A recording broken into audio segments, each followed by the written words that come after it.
Kusang umugoy ang kuna ng isang bata sa Taipei kagabi dahil sa magnitude 7 na lindol sa northern Taiwan.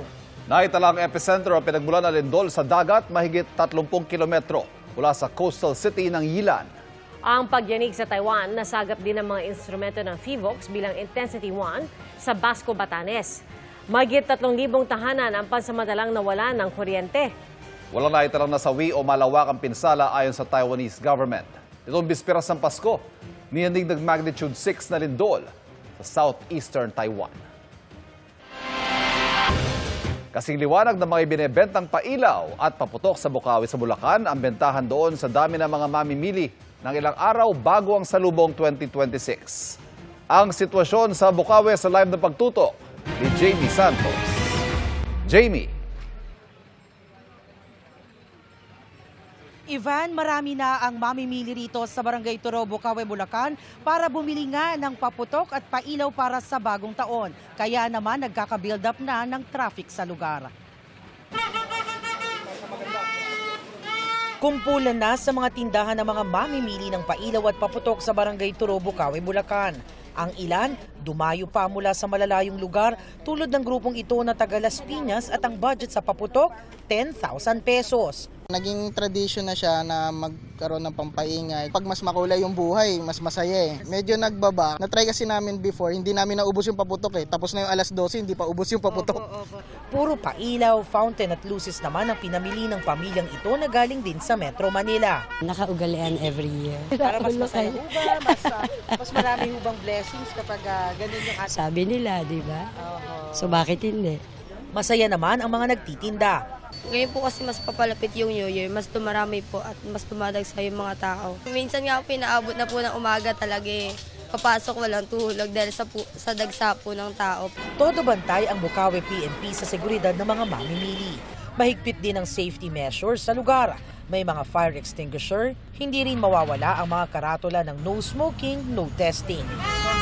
Sa mga ayaw naman magpaputok pero gusto mag-ingay, may mga nagtitinda rin ng turotot sa paligid na nasa 50 to 150 pesos ang bentahan dito sa Bukawi.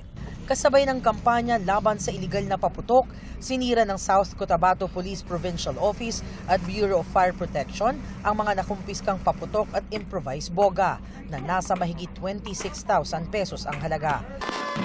Sa bagong tala ng Department of Health, umabot na sa 112 ang firework-related injuries sa bansa. Ivan, inaasahang mas darami pa yung darayo dito nga sa Bukawi, Bulacan habang papalapit ang pagsalubong sa bagong taon. At dahil nga sa dami na ng dumayo dito ay may ilang uri na ng paputok ang nagkakaubusan ng stock. Pero may sapat pa naman daw supply ayon sa mga retailer. At yan ang latest mula rito sa Bukawi, Bulacan. Balik sa iyo, Ivan. Maraming salamat, Jamie Santos. Muling nangalampag ang mga animal lover at animal welfare group para sa ligtas na pagsalubong sa bagong taon, lalo't ang ingay ng pagsasaya ng mga tao may epekto po sa kalusugan ng mga hayop. Nakatutok si Von Aquino.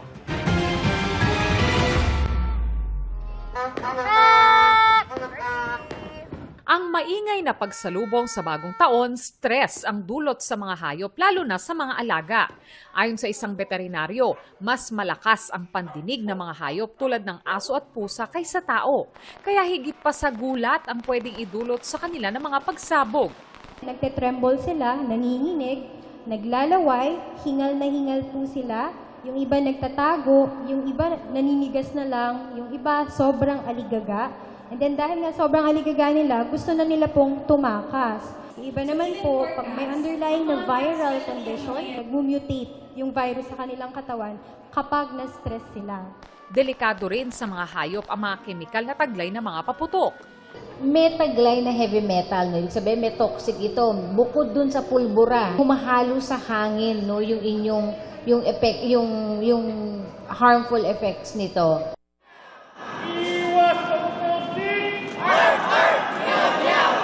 Kaya muling ipinanawagan ng mga animal lover ang pag-iwas sa pagpapaputok sa bagong taon.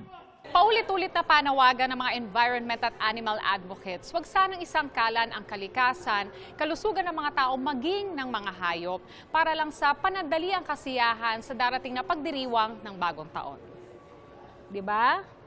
Kung mag-iingay na lang, magpukpok na lang tayo ng kaldero natin, magtorotot. Sa community namin, nag-ano kami ng awareness na, yun na nga, kung may iwasan natin dito sa area natin, na wag na tayong magpaputok. Ang ilang pet owners sinusunod ang payo ng mga eksperto na huwag palabasin ang mga alaga.